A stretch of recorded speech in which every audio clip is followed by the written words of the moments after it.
Sanibonani wengane zakwethu uGodole okaNkomgodolo umfana udaba-ke niyalwazi. Kunesimo esibucayi esikhona njengamanje esilapha esikoleni ekuthiwa iBizimali High School esilapha eNkandla. Kodwa ke ake ngifonele uthisha omkhulu wakhona ke ngizwe kahle ukuthi kwenzakalani ukuthi izingane zidlwengulwe, uyazi umuntu odlwengula izingane kodwa manje akukho umnyakazo owenzakalayo.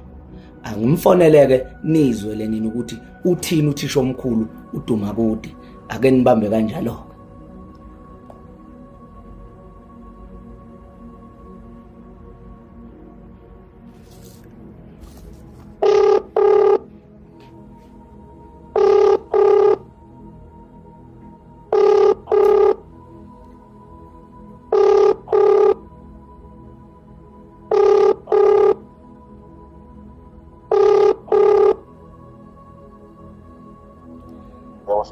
Baba Dumakude. Yebo. Ninjani baba? Siyaphila. Ngiyaphila. Ukhuluma noGodole baba. uGodole. Okay. Umazela kusizo uGodole. Yebo, uye lo khulumayo ubhuti omdala. Akulungile baba ngilalela. Cha, webhuti omdala sengithola ingcingo kaningi nje kakhulu. Manje sengizwe ngabona ukuthi hayi angifuni inamba yakho ngizame ngiyithole. Bese ngizwa ngoba ngifuna ukuthi ngikhulume ngento engingayazi ngoba ngizwa ngabantu bethe bizimali kwenzeka u1 no2 no3. Ngingathanda nje ukuthi mhlawumbe ubaba uDumakude mhlambe eke ngichazele nje briefly ukuthi yini eyenzakala ngoba nezingane ziyangifonela, ziyangi-WhatsApp, ezinye ziya DM. So ngicela ukwazi nje baba Dumakude kafishane ukuthi yini eyenzakala, ungakhuluma into engingayazi ubone sekubhiza ko social media. Angiqale ngibonge-ke baba uGodole ukuthi wenze uthathe isinqumo sithathile baba. Ngibonge nje kakhulu ukhomba ukuthi cha kanti siphila nabantu solo abantu abaphilayo yabo. Yeah. Ngiyabonga nje kakhulu kulokho nje ukuthi ufonele mina indaba uyizwe from mina. Yeah. Angicalana ke baba kusho ukuthi sinama case okudreshwa la esikoleni kwezingane. Yeah. Iqiniso liqala lapha yabo. Yeah. Manje ke into eyenza ukuthi izingane kuba ngathi manje sekune tension phakathi kwezingane nomphakathi. Izingane zikholelwa ukuthi umuntu ozirephayo ukhona endaweni yaba. While umphakathi umuntu mawuthi uyamfuna awumtholi. Mhlambe ke maqala indaba iqale kuphi kunomuntu wala endaweni baba owaganga la endaweni ohambe egangeni endaweni ngo2023 2023 futhi wazama ukurepha izingane wangaphumelela kwirepheni ngoba ngicabanga ukuthi wazwa ilumenye mangithi ngiyazi ngoba nami isitori ngisize nje manje. Wazama ukuyiluma, wabizelwa amaphoyisa, wabanjwa, waphunywa indlela aphunyelwe ngayo ke lapha emaphoyiseni, wabale kwahamba ocasha eThekwini ngokuzwa kwami yabo. Wahamba i2023 uyabuya njengamanje 2024 ubengazona lemphakathini ukuthi ubuyile kodwa nje ubuyile wedeye ebuyile uselephenye ingane futhi yabo. Awu kahle. Ngenhlanhla ke kwatholakala ukuthi lo muntu orephelo ngane uyena. Yes, lokho nje kwaqhiya ukuthi cha uyena. Wazama umphakathi kumfuna wazwaya ngoba umuzi wakuba ukhona la eSoshana umuntu nje waziwayo ukukhulele khona eSoshana akusumuntu okhamba. Wazanya ukuthi ayofuna lo muntu loyo, umphakathi wazama ukumfuna wangamthola, kwabizwa imeeting nenduna, hayi uma wakhona wamphika yabo. Ngoba ukuthi ke manje umphakathi ke manje kwabizwa namaphoyisa asekhombe na kwahlala phansi njengamanje umuntu ofuna uzobe manje ine process yokufuna kwakhe ama-case okurepha aqhubeke yabona. Manje asaqondi ukuthi kanti lo muntu ucashe kuphi enza lento noma kusase uyena noma sekukhona abantu manje abasebenzisa ithuba lokuthi hayi vele kuzothiwa yilo muntu lo yabona. Sekunaleyo confusion ukuthi kahlala kusaqondakala ukuthi uyena lo muntu noma sekukhona abathatha ithuba lokuthi vele benza into ngoba bazi ukuthi kuzothiwa yilo ofunwayo yabona. So ilapho umphakathi uyamfuna awumtholi, izingane ziclaim ukuthi no ula and ezinye zazo ziyaconfirm ukuthi ziyambona yabona. Of which asikwazi kahle kahle njengamanje ukuconfirm ukuthi mazi ukuthi siyambona zimbona ngoba uyafunwa katholakala. Izingane zithi hayi ukhona izolo nje bekune strike esikhulu sezingane zithi manje iy'ngane zibona umphakathi ungenzi okwanele ukumthola lo muntu yabona. Amaphoyisa lapho manje tension ukuthi umphakathi njengamanje amaphoyisa bekhona la izola bekhona la.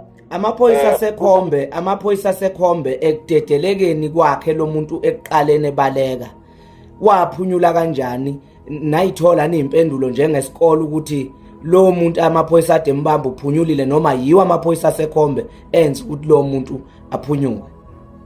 Ngikuzwa ukuthi lo ndaba ke baba nami ngiyizwa manje sekukhulunywa into endala kwenzekalana yabo ngoba angangeke ngesikhathi yenzeke kodwa mangithola ukwenze lokho akwenziwe wabanjwe ehholo lomphakathi ehholo lomphakathi kwafonela amaphoyisa esehholo lomphakathi kuthiwa waphuma wajampa ucingo lehholo yabo ihholo lomphakathi libiwe nje ngefence kanti bathi waphuma umphakathi wasenkandla unjani usumbambile wamyeka nje wazi wajampa ababiza amaphoyisa uphunyula kanjani umuntu esebanjiwe?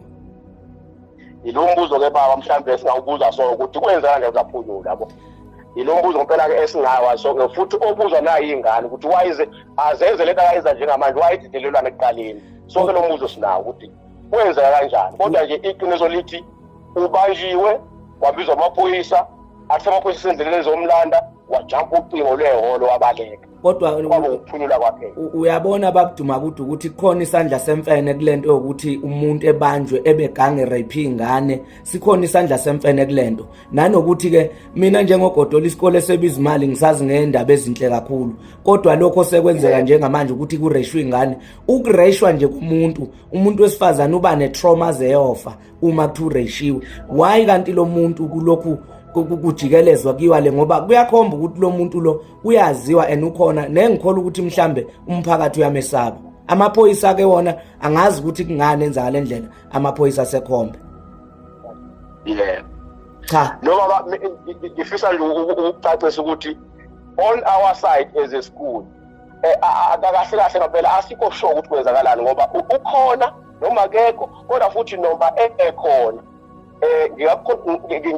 ngingakubuka mina njengoduba ukuthi hayi noma ngabe ukhona kodwa isikhona esinye isandla manje yabona sekukhona ukuthatha advantage ngoba esithi ke baba ukhona ingane nje igcina ukureshwa ireshwe ngo4 la ihlala khona ithi etoilet yabona mawayicabanga nje nawe lento uyithi okay lo muntu ukubhathela la ibhathe khona right kodwa manje ingane nje isuka lemkhahlweni nayo nje iyo etoilet useyibone kanti ubekuphi lo muntu ubeyibone ekuphi yena lesikhathi ingane iphuma etoilet ube bhothe kuphi azayibona iphuma etoilet yabona kunembuzo enjalo ukuthi okay noma ke as much as whether ukhona enhloshane ubhacile noma uyele eThekwini wherever kodwa ilithi igama mina nje ngiyakubuka sesikhona esinye isandla lana yabona sesikhona esinye isandla sezikhona ezinye inhloso zokudestabilize isikole yabona cha ngoba angifuni ukucontest ukuthi ngithi akekho enhloshane angifuni ukusho njalo at the same time futhi angifuni ukuthi ukhona ngoba angazi ingane ziyathemba ukuthi hayi ukhona umphakathi uyamfuna uthi awumtholi yabona ingane nje besha umuzi wakubo ngamatshe zithi uyena ukhona ufihliwe and stuff yabona so nje kunaleso simo esikanjalo asiteli kahle baba ngifuna ukugamba mama asiteli nje kahle qobo Dumakude isimo nje phela siyibi. Ngiyabonga Dumakude ngiyabonga kakhulu kodwa ke nami ngizoke ngizama ukuthi ngithinte abakhona ngoba mina ngila emkhontweni ngibalance khona mhlambe sibone ukuthi iluphi usizo nababangaqhamuka nalo njengomkhonto njengoba umkhonto phela ulwela nje umuntu omnyama so kufanele ukuthi izingane ziyolwelwa akukwazi ukuthi ngingabulawa ikusasa lezingane ngoba ukubulawa kwekusasa le South Africa lokho kwenzakalayo lapha ebizimali uma kureshwe ingane. Hayi ngiyabonga njengamanje baba into ebengiyikhayela mina ke nje ukuthi akabambeke phela lo muntu ukuze sibone ukuthi kuyaqhubeka yini ngoba njengamanje mina into engiyibonayo as long as engakabanjwa uever ubona ithuba lokuvepha ingane uzoyirepa ngoba egameni lokuthi hayi yilo vele ofunwayo yabo manje sekunento manje ubona ukuthi hayi sizokhishwa lana ukutholakala kwalomuntu abanjwe sibone ukuthi kusaqhubeka yini mhlambe isekhona into eyenzakalayo emva kokubanjwa kwakhe yabo kodwa kwamanje njengamanje sine meeting yabazali bonke ingane zalana ke siphethe ingane esuka cishe KZN yonke sibiza special meeting izolo